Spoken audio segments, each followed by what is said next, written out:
Welcome to Lead Pods, the official leadership podcast from USMB for pastors and church leaders, where our goal is to increase our impact together. Hello friends, welcome to episode 113 of the USMB Lead Pods.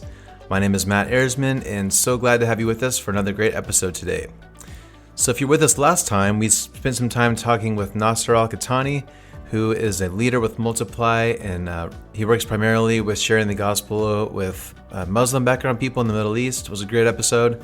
And today we're kind of continuing that conversation with two new Multiply workers, Janna and Cody, who are in the process of getting ready to join him in the Middle East to continue working with and serving alongside Nasser and serving these people.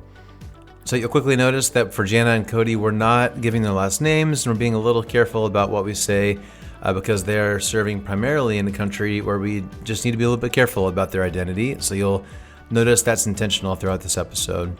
And we talked about this last time, but here in the US, we have so many misconceptions about Muslim people and even the Middle East region and the Middle East people. And similarly, people who live in that area of the world also have a lot of misconceptions about us and about Christianity. And so it's just good for us to learn more and more about our differences and our similarities just as humans, so that we can befriend people in our own communities who might have a Muslim background, but also so that we can be more effective as missionaries and as church leaders. So I think it's great that we're continuing that conversation today.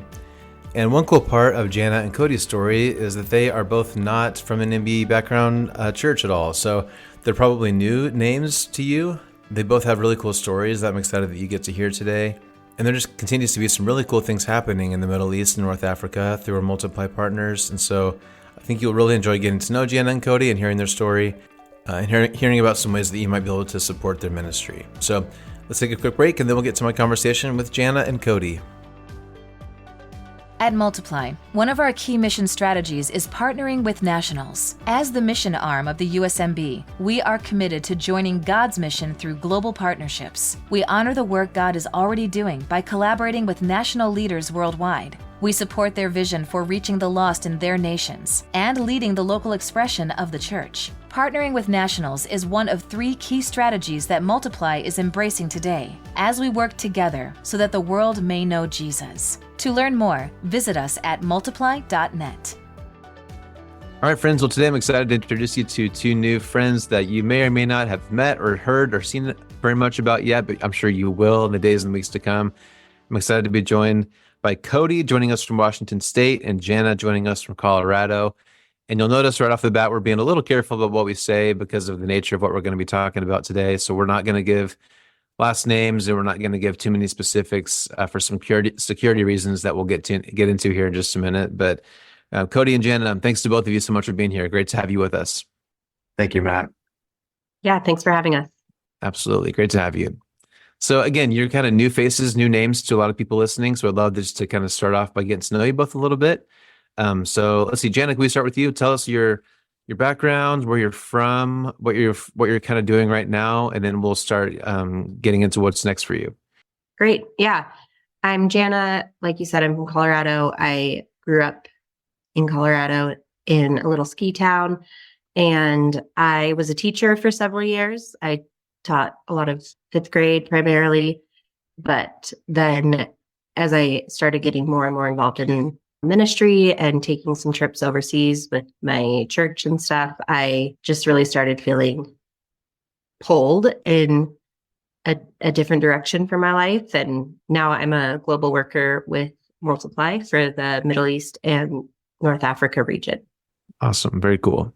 And Cody, I know you have a kind of a cool story. I know you don't necessarily have much of a faith background. So again, if people don't know your story, can you give us the kind of short version of where you're from and what led you to where you are now? For sure. Yeah, I'd love to. Yeah, so I come from Washington State, and especially when lots of people that I've come across in the Midwest or pretty much any other place except the Northwest, when I tell them I'm from Washington State, their mind just goes straight to hippie, Seattle, all that sort of stuff. And I come from the part that's like pinched in between Portland and Seattle, where it's still pretty rural. The eastern side is a lot more rural, but it's still a pretty rural, woodsy. I grew up hunting and fishing and all that while out here. But yeah, I didn't have much church background at all. I think my mom sent me to VBS when I was 5 or 6 years old. My aunt was pretty involved in her church, and we probably went there. I don't know. I could probably count the times we went to that church on both hands, and so it wasn't too frequent. And yeah, I did have a life of athletics. That was definitely a passion of mine.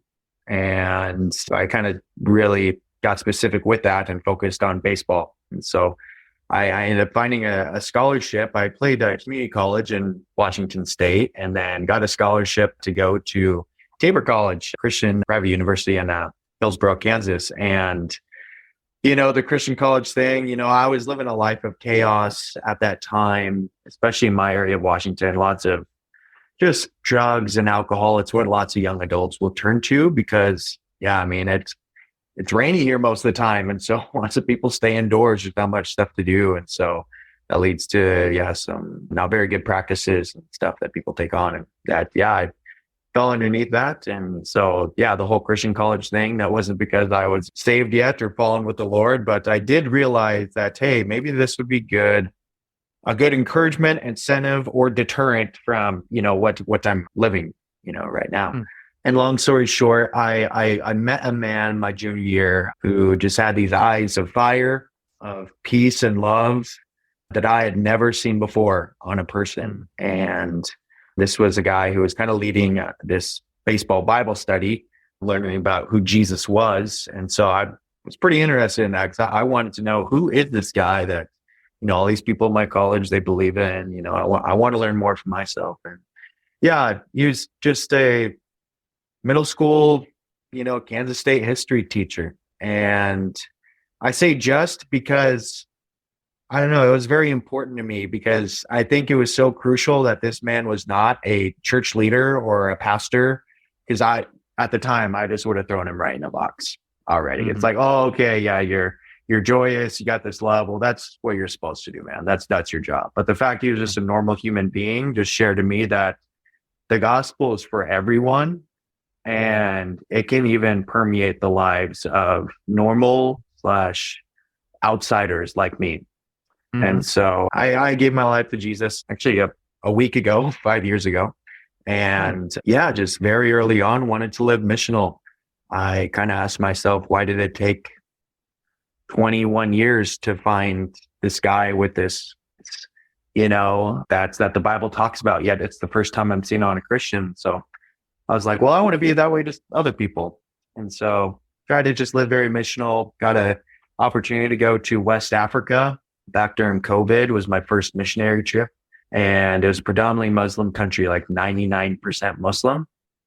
And just through that, just God really showed me his mercy for the Muslim population. And while on the mission trip, I was like, I could really get into this, sharing about Jesus with others, experiencing a different culture and what does the local church look like? How are they expressing freedom and life in Christ in a way I haven't seen yet, just because of the lack of diversity of maybe where I was from. And so, that really interested me. And so I started discerning into where I might want to go. And as I was discerning, I just kind of felt led, wasn't afraid to learn a language at the time, a new language. And, Muslims is who I felt drawn to. So I was just like, wow, anywhere it's on the table. And God, I guess, just send me to the mothership of Islam, which is, Middle East.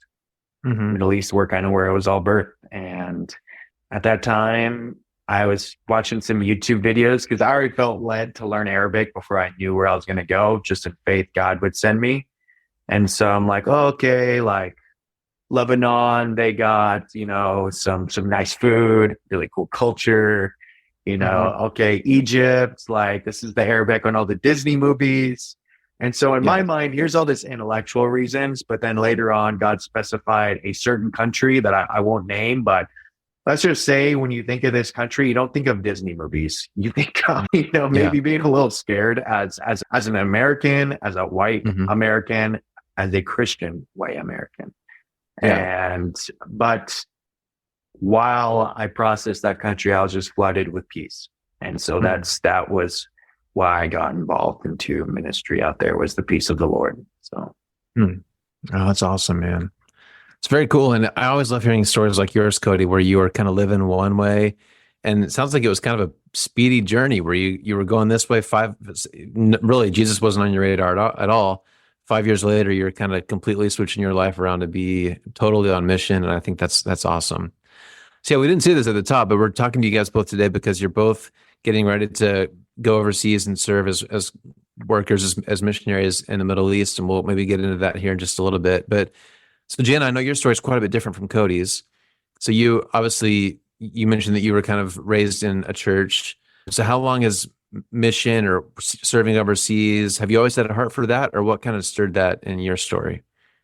Yeah, well, I grew up in the Catholic Church, and then just like in college, my brother got involved in Young Life, my younger brother, and I realized like, oh, whoa, like I'm seeing this huge change in him. And at first I thought he was a little crazy, but then realized like, wait, it seems like you have something that I don't have. And so then kind of went on my own journey, starting in college, to like discover relationship with the Lord. And then my faith really, really took off after a hard situation where I just really like felt my need for the Lord like I had never really felt before, and like felt and experienced him showing up in a big way. And so I grew up believing and such, but it's really only been in the last, I don't know, since college that my faith has grown. And even in the last, I don't know, 8 years maybe, that it's really taken off to move me in that direction. But as I started getting more and more involved in like some discipleship stuff with my church, went on my first mission trip, just really like, yeah, I was part of a discipleship program at my church that culminated with a mission trip. And that experience, that whole year, was just really transformational for me. And then I was asked to help lead that discipleship program the following couple of years. And as I was getting more and more involved in ministry, and I had gone on some other trips overseas as well, and was just really like, man, this is like what I feel like I should be doing with my life. And especially like the cross-cultural ministry is where I feel like I really kind of come alive in a way, and just feel like that's what I'm meant to be doing. And so eventually felt led to leave my job in order to like pursue what that would look like. And yeah, initially, I think when I started feeling drawn in that direction, I wasn't totally sure like what that might look like. But then in 2018, I went to the Middle East for the first time, and the Lord just like, it was really my first exposure to the Muslim world, but the Lord just really kind of gripped my heart for the people of the region. And so then I guess started feeling led in that direction, started building relationships with some people from the region locally, including a couple of international students in the Denver area that then like came to faith. And so that was super cool, but also engaging with friends that I had in the Middle East virtually, more trips to the region. I had met Nasser in 2018, and so started to journey pretty closely with him and his wife, and was learning a lot from him and from other believers from the region. And then started 2 or 3 years ago, started helping out with some things connected to what Nasser was doing in his role with Multiply and the network of people that he was working with.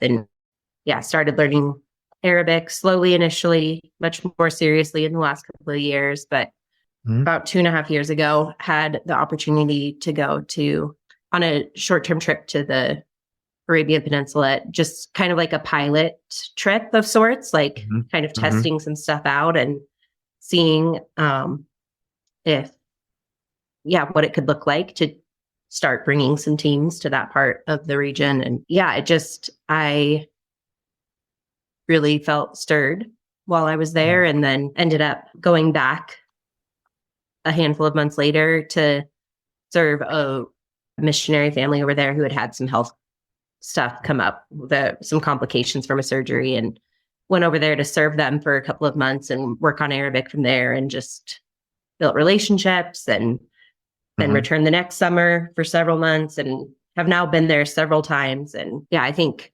there are areas of the Middle East that have had a lot of missionaries around and able to reach out to their people. But I think then there's other areas of the Middle East that are a lot more unreached. And yet there's suddenly what feels like this incredible moment of opportunity and openness that in light of that, like, it just feels like a clear thing to step into right now. And so, yeah, it's kind of been a interesting, like a process of a journey for me of discerning calling. Like, it's really just kind of looked like continuing to step into like things God's leading a step at a time, and surrender and trust. And No, that's great.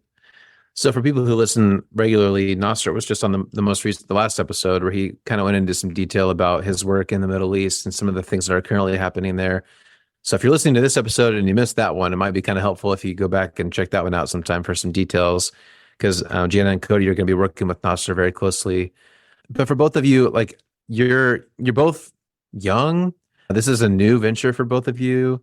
Again, we'll be careful with what we say here, but the country that you're going to, for a lot of Americans, would not be their top choice of where to go. Working with Muslims day in and day out. Again, for a lot of us, we just don't have a lot of experience with that. Arabic is a difficult language. So I guess for both of you, now that you're in a little bit, you're getting ready to go for a lot longer.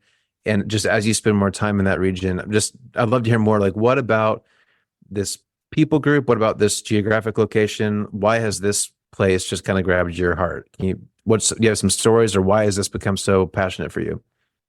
Yeah, I think it's unfortunate because here we kind of have this like singular picture of the Middle East from the media and such that when we talk about going to the Middle East, a lot of times people are like, wait, what?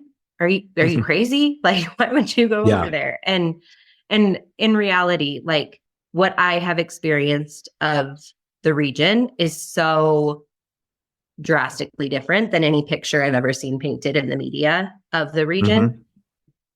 The people over there are so warm and hospitable, and it's so easy to build relationships over there. It's just a very, very warm culture. And yeah, nothing at all like what Americans tend to think of when they think of the Middle East, even in countries that are have a much more like, there's a varied expression of what Islam looks like country to country within the region. But even in the countries that we would think of as like being much more intense or even oppressive or scary in that way, the people are really warm and lovely. And you said several times that it's very warm there. I don't know if that was a temperature joke, but I think I understand what you mean there. And I've heard Nasser I didn't even talk think about of that, but you're right. That too. That too. But yeah, the hospitality piece. I know that's something that, again, I think Americans probably don't really understand, that people in that part of the world, it's just a different culture, right? They're eager to invite you into their homes and feed you and give you tea, right? Like, they just want to get to know you and to chat for hours and to hear about your life. And is that kind of true for you, Cody? Was that part of what drew you in? Yeah, most definitely. Kind of early on, I was watching these YouTube videos, actually, of this British guy who was an expat in like Kuwait and Dubai. And he would just go and vlog and have these conversations in Arabic. He would speak Arabic with, the locals there. And it was my first time seeing normal conversation between a Westerner and a Middle Eastern man or woman, or, anybody in a Middle Eastern man or woman in general. And I was just like, wow, kind of once again, what Janna said, this is way different. Their personality, their character is way different than what has been painted and portrayed to me all the way across the pond over here. And that just started to open my eyes, work in my heart. And that's, God really used that. But when I got there, a specific story, me and my roommate at the time, who was also a global worker with a different agency, we traveled up north, and probably 9 hours north. I mean, we're probably 45 minutes Actually, if I say well, 45 minutes from where, it'll give away where the country I was at. But we were close to a different country's border. And I mean, there's Timbuktu, but guys, this was Timbuk3. I mean, it was just out there. It was out there. And I mean, I'm not joking. Had I gotten kidnapped or something, like I wouldn't have been found for a month at least, or the news wouldn't have broke for a month. Like it was just so remote. I remember driving up and there's these camels that cross the road. And it's like when you go through that Yellowstone National Park and the buffalo come through, and like that will happen, but with camel instead. Anyways, so we go up north and we're going and doing some rock climbing. We're actually kind of like pioneering / scouting this new rock climbing spot. And yeah, it was a restful time for us. Well, there's one evening where we left our rock climbing gear during the day, went and grabbed food, came back, we put on our headlamps and cleaned our route, taking all the rope and gear stuff down. Well, we saw these headlights, come from 2 miles perpendicular from us, off the highway. And it was beelining straight for us. And we're the only people like in the vicinity. So we're like, oh no, like this is rural, area of this country. Maybe the police don't know that rock climbing is an up and growing sport, and the country. And so, man, they might book us for, trying to climb up into some of their land. And we eventually come across, this guy. He walks up and the first thing he says, "Oh, mafi mushkila," and which means no problem. And literally I took the deepest breath of my life. I'm like, oh, thank goodness, things are going to be all right. And he's just chatting with us. And yeah, we're chatting, talking in Arabic with this guy. He's in rural Middle East. And so there's not much English going on out there. And so he invites us to his house, for dinner. Mm-hmm. And we're like, oh, we already have dinner plans. But he said, well, do you want to join for tea? And so, that actually sounds really nice, because we saw also as an opportunity, we don't want to say no to this just obvious, like, we think God is really kind of doing something here. So how can you pass that up? So we go to dinner and we get a hold of him. He was going to pick us up or show us the way to get to his place. Well, he doesn't show up. It's his 10-year-old son in his Toyota Hilux who is literally using crutches he's got left hand on the wheel and crutch on the gas pedal and trying to jump that between gas and brakes. He chauffeurs us to their house. And we just had, he introduced us to all of his family. His father and his brother was there, and we sat in there. There's this place that's kind of like the community room, or almost like the living room. They call it a majlis, which translates to like the place of seating.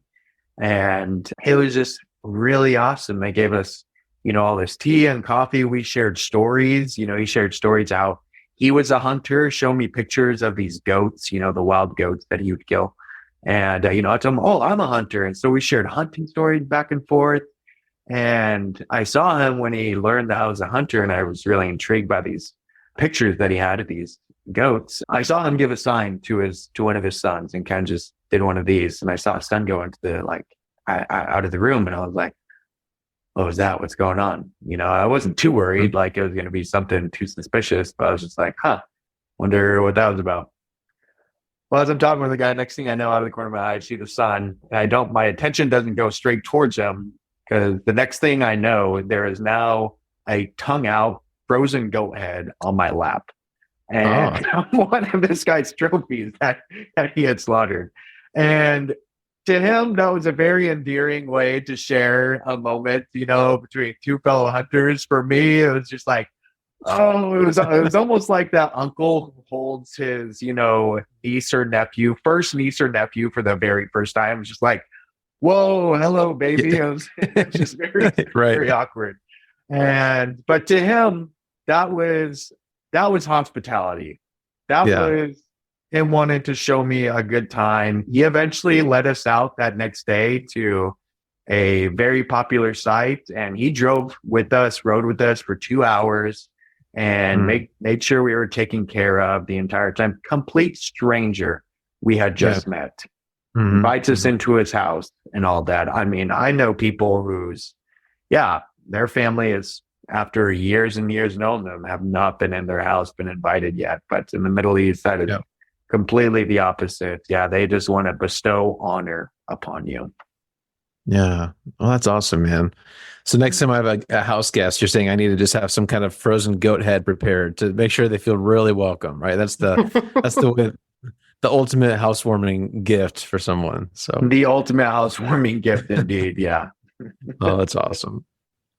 Well, Cody, you mentioned there that rock climbing is kind of a big deal there. I know there's been a couple multi-bike trips that have been kind of around rock climbing, and that's one of the ways that you kind of are able to bring people along with you to visit the country. And I know, like, the specific country that we're talking about, for years it was kind of closed off. They didn't really allow very many tourists or outsiders to come in. But now my understanding is that's really changed, and they're welcoming people from other countries, welcoming other cultures, welcoming Westerners to come visit, specifically for the kind of tourism reasons. But so I know rock climbing is kind of part of what you guys are going to be doing. But I guess for a lot of us who aren't missionaries, I think a lot of us are just curious, and we just want to put ourselves in your shoes. Like, what is a day going to look like for you guys? So when you're there, are you climbing rocks every day?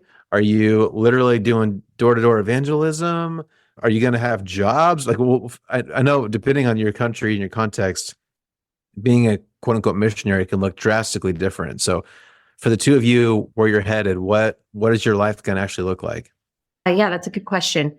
So far for me, my time over there has primarily, like, a typical day for me has included a few hours of language classes, has also included spending several hours with a friend or going out to an area, to a mall or to a public outdoor area, and just trying to build relationships with people. I think a lot of the ministry over there looks like essentially like relational evangelism, building relationships with people, and then through your life and through your conversations, as you're getting to know them, sharing about your faith, sharing about your beliefs, and also asking some questions of their beliefs, and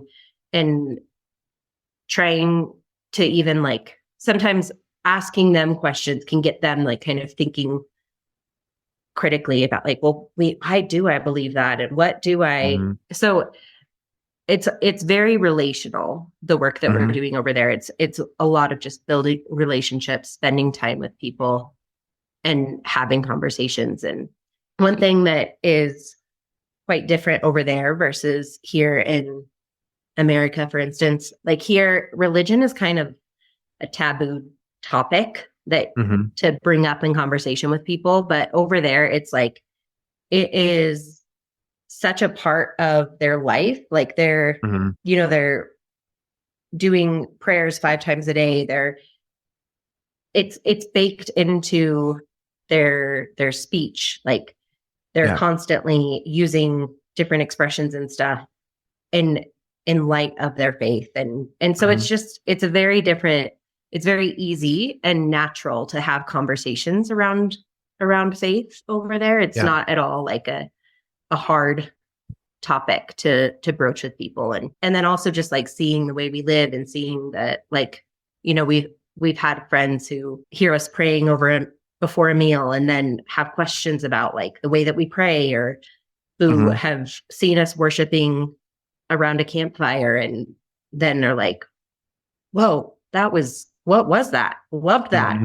Like, so a lot of it too is just living intentionally amongst people over there. And, in the same way that we have there, like, in America, we have kind of like a warped view of the Middle East. The same is true, I would say, of their view of Christians in particular. Like, they've grown up kind of, like, hearing from our world leaders, from our like country's leaders, from their from their religion, like, that America is a Christian nation, and therefore they see anything coming out of America as, like, representative of Christianity. And so Right. everything from Hollywood, everything that our government does, they think that that is what it is to be Christian. And so there's also a lot of value just in like kind of reforming in their mind, like what a Christian lives like, Yeah.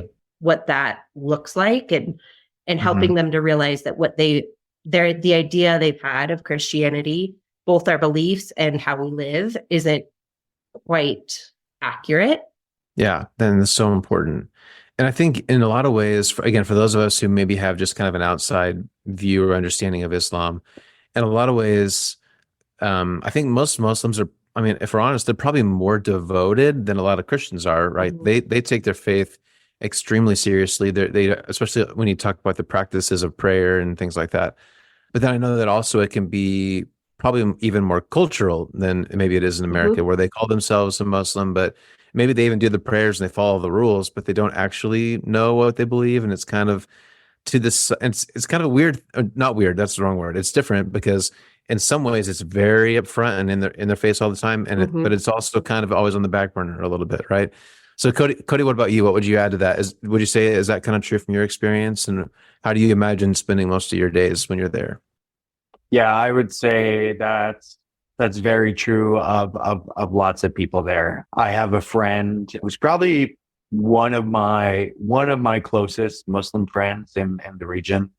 And, this is the guy who, when we go on some of our camping trips, or if we're just out and about with some other Muslim friends in a larger group with other Muslims, a dozen other Muslim men. In each of these groups, there's kind of a designated, whether that's very conscious or unconscious, of a designated leader of the prayer times. And this friend of mine, he is this leader. He's the one who kind of gets them going. Does the recitations of the Quran during the prayer, and so this is kind of the stature he has. Whatever that Yeah. means. And me and one of my leaders in country there, we were going around, we're having a conversation about life. I forgot what it was exactly about, but it was about how we carry ourselves and how we handle a certain process. And we brought up Jesus and God and how God influences this part of our life. And I remember him saying, like, man, why do you have to make everything about God? About that. And my mind was blown. I'm like, what? Like, Yeah. we have to, and it just was so surprising coming from the man who comes from the religion where it seems like it permeates everything, but into the voluntary, like, we want and we encourage ourselves and we need God's guidance, in our lives and how we steward and our love for others. Like, we recognize a desperate need that, and we don't feel forced to say that. It is just the love of Christ is so compelling that, we just naturally, this is how we talk as Christians, and so I think you can see the difference of the forced, into it, the heart postures of the forced into it, and then coming from our side. And not to say that in our faith there aren't people who kind of dive in this a little bit, but from what the Gospels and the Bible is communicating to us, it's about what Christ has done for you, and there's nothing you can do to earn it. The only thing we can contribute is our own sin. So and he's just so lovely. So anyways, that's just to echo what you said, I think that's pretty spot on of how to describe most. There are some very devoted and serious ones who take it serious, but a large portion is kind of going through the motions. As far as for me, what my days would look like, sadly, it won't be rock climbing each and every single day. I'm still going to be learning Arabic pretty heavily, probably 20 to 25 hours a week. I've already done, I think I have like 1 year left out of 3, something like that, in my Arabic studies. And so we'll crunch that out on my next term. And so that will take up quite a bit of time a day, probably 3 hours to 4 hours a day. And then after that, so there's lots of moments in the country and situations where things just aren't as fluid as it is here in America. And I say that as in, like, if you need repairs done, or how are the quality of repairs going to be done on your car, on your house, the electricity, all this stuff. And that could take a toll. And whereas in America/Canada, if we want something done, it gets done. And for most of the time, we can trust a good job is going to be done. Mm-hmm. It is a gamble in that area. And with that, if it's not done right, it's going to take up a lot more time. So that always plays a factor in the schedule, especially with traffic and all that. And then, yeah, kind of what Janna said, we're a very personal relationship minded philosophy about our missiology. I believe there's a time and place for, the street/door-to-door evangelism time. But this is a place where maybe people have heard these stats or facts before, but on average, it takes 80 to 100 times for a Muslim to hear the gospel for it to actually be received. And you can reach the masses going door to door street evangelism, but where is the follow-up? Where is the meeting again? Where is that relationship built? And I think it's also in that itself is the portrayal of the gospel, because even in like those first 5 or 10 times that you share the gospel with somebody and they say, nope, not for me, your religion's false, and they just smear everything you believe in. And then, you respond in a loving and humble and not offended way and say, hey, all right, I'll see you next Tuesday. Like, I still love you and we're going to come back together.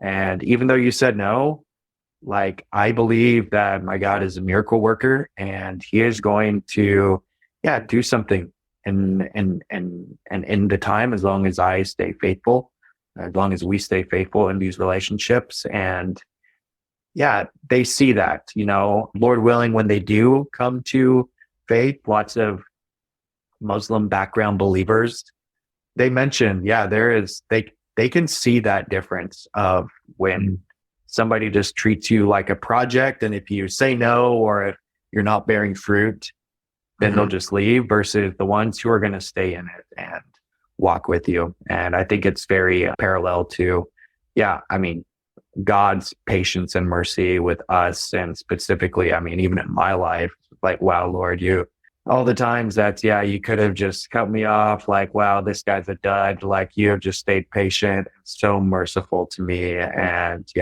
I just love him so much for it. So we try and emulate that as well. Oh, that's awesome, man. It's very cool. So we've got some more kind of practical questions, but I guess first of all, we haven't really highlighted, what is your time frame? Like, when are you guys heading over there? How long are you going to be there? What does that part of this look like?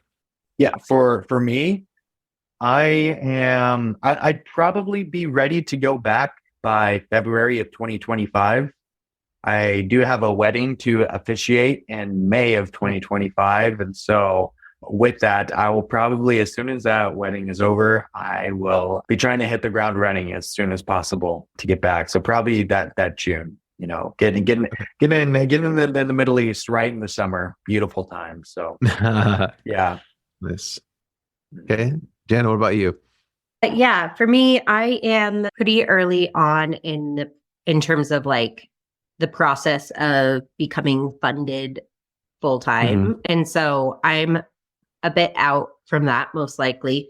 I also, I think my role with the River of Life team that serves the Middle East and North Africa has kind of evolved and looked different in different seasons, and will probably continue to do that to an extent. Currently, right now, I'm doing like full-time language learning from the States while I'm working on also looking for churches and people who want to partner with me, and also engaging in the work virtually. For me, I've taken a couple of trips to the region this year, shorter trips. Like right now, I'm kind of in a season of like being based more out of the US, doing a lot of stuff in the region, both via trips or for language learning online or working remotely, but also working on finding people to partner with me in this. And so like the hope is that once the funding is there and the timing is right to head over there, but I don't have a great sense of when that will be to go for a longer term. Like I imagine that I may have another shorter trip or two in the meantime over there before I'm able to move over there more full time. And yeah, part of that is just where I'm at with funding and the way that the Lord is leading things at the moment. But also my little brother has grade 4 brain cancer. And so I'm trying to like stay engaged in the work and keep moving towards this while also navigating this like hard moment with my family. Yeah. Oh, I'm sorry to hear that, Janna. Thank you for telling us. I'm sorry to hear that. Thanks for sharing. We've got a couple more just kind of practical nitty-gritty detail questions. Maybe we can finish with those. Time's going fast here. I'm going to be careful with you guys this time, but maybe one more kind of bigger question, then we'll wrap up with some kind of detail-y stuff. But so you both mentioned that this type of evangelism, it's slow and it's long, right? It's relational. It's not a one-time thing where all of a sudden someone knows Jesus and their lives are changed forever, right? This is I think most effective everywhere. Maybe especially in this part of the world, it's lots of conversation, lots of slow meetings. And you've also kind of hinted that I think a good chunk of your time is probably going to be breaking American stereotypes, right? Like, this is not what Christianity is. Let me show you what Jesus is really all about. So, and I think for a lot of people, if someone's maybe in America, if someone's not really a Christian, they might think that the God of Islam and the God of Christianity, there's some similarities, and then there's some obvious differences. And I'm sure people that you come in contact with in the Middle East maybe have some of those same preconceptions about who God is and how our God's different from their God. So if either of you, if you're talking to someone, I mean, either here or there, honestly, and you're kind of explaining like, oh, like I understand kind of the basics about what Islam is. Here's some things about Christianity.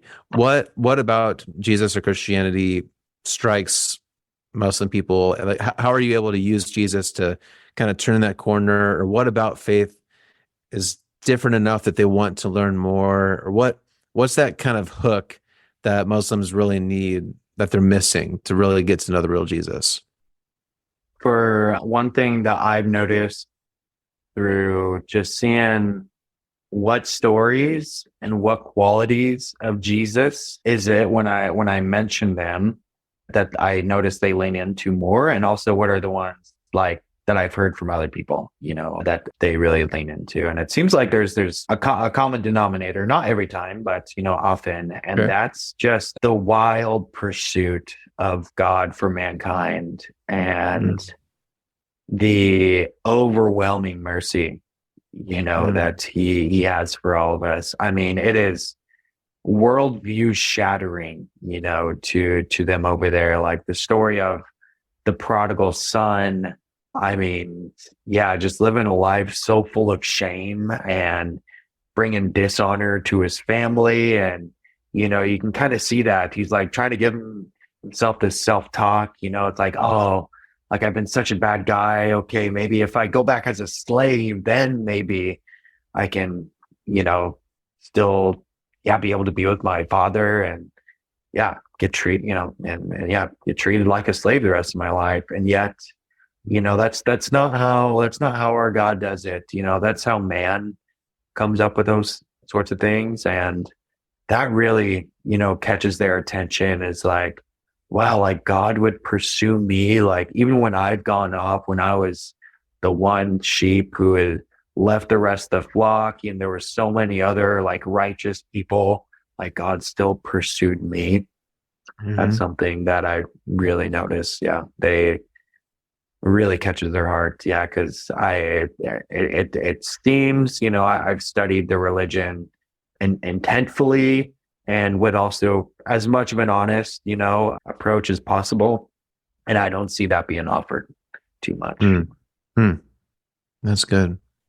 Yeah, I would say that most Muslims would probably say, we worship the same God. You're just like you're just missing part of it or something, Yeah. you know, like You're just wrong.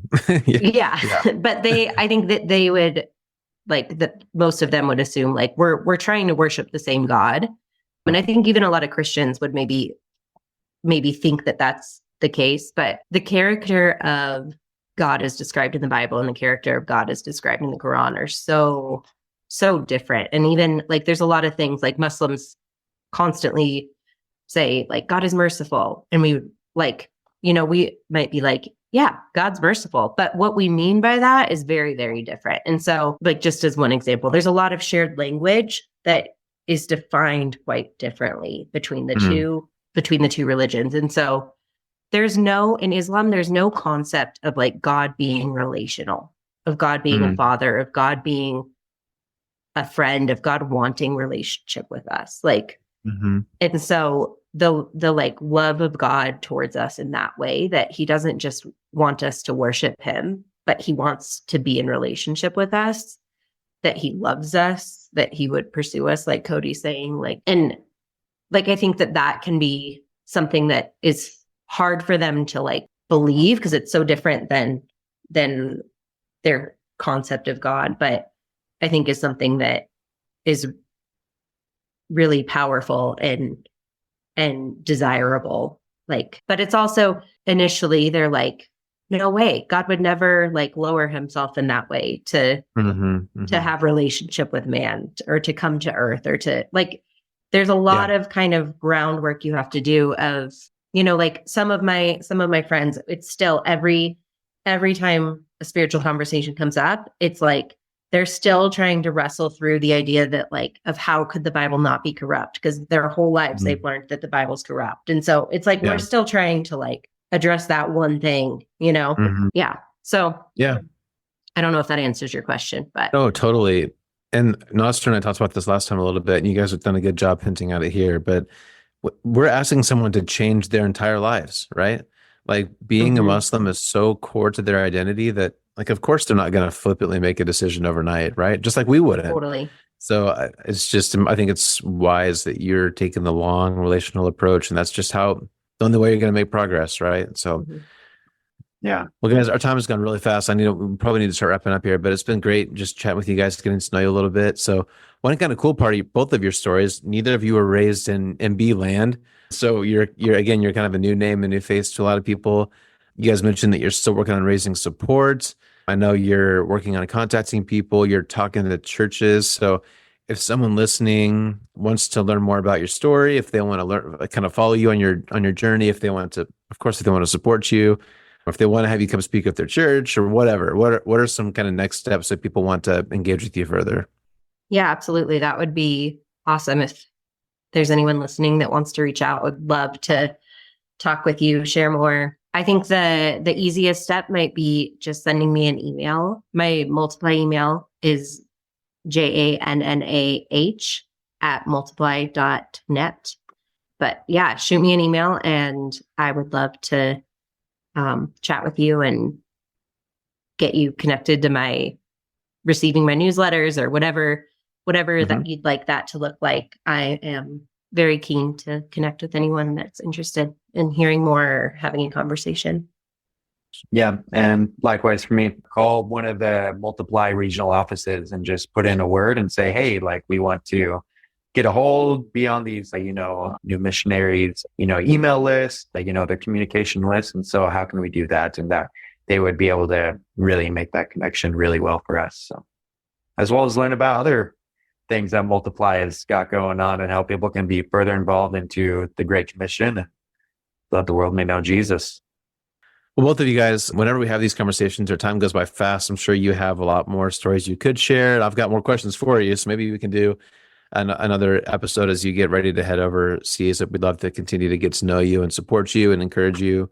So you guys are both doing great work. I'm encouraged sharing your stories, and I'm sure our listeners are as well. So thanks for taking time to share with us, but also just to answer this call and do really important work on the other side of the world in a country we're not going to say. It's an important work. So thank you guys for all that you're doing. Really grateful for both of you.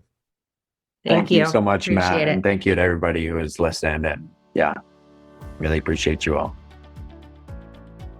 The Cord Committee is pleased to announce that Restoration Church in West Chester, Ohio is the second congregation to receive Cord funding. Cord partners with immigrant churches by connecting them to other congregations, helping them organize a stable place of worship, offering retooling through biblical training, and developing pastors and leaders. USMB will partner for 3 years with up to 3 vetted congregations at a cost of $55,500 per church. Pastor Jules Mukaba and the Restoration Congregation desperately need a van to transport people to church and appointments, and the congregation is saving money for a building. Thanks to a generous gift of $55,500 from MB Foundation, Restoration Church is fully supported, but the needs don't stop there. More than 10 churches are asking for help, and more funds are needed before the third church can be selected. Please give to Cord today to help more immigrant congregations thrive. Visit usmb.org/cord to learn more or to give.